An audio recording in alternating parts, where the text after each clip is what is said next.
Welcome to Zwida Media. If you're new to this channel, please subscribe. Don't forget to like, comment and share. Here's a new video for today. Enjoy.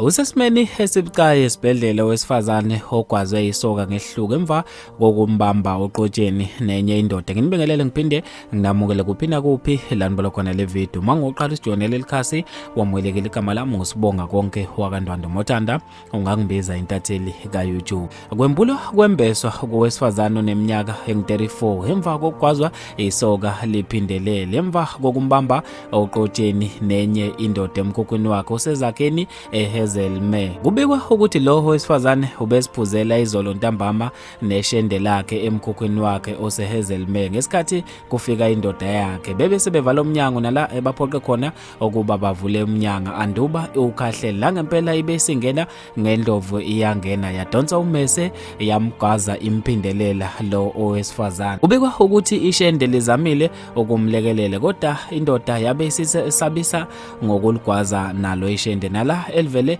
laphuma labaleka khona ishende layo ubiza amalungu omphakathi nokuyila afike khona yabe isibaleka indoda emva kokufika komphakathi. Abe reaction unit South Africa bathole ucingo oluphuthumayo belicela usizo ngeyithuba zabo 20 to 12 ebusuku nakuyilaba afice khona evele eselimele umgilelele phansi egobhoza igazi. Bazamile ukumsiza bamfice enamanxeba awu-20. Bazame ukumsiza endaweni yesigameko kanduba bemphuthumise esibhedlela. Ukwazeke ebusweni nasemzimbeni kanjalo nasemlenzeni. Bafethu lezi indaba ezibuhlungu endlela emangalisayo. Ngizofisa ukwazi okubhala kwakho okhona lapha kwi-comment section. Mina nje ngentathela YouTube sengiphuma kanje awungibambeke evidweni elandelayo.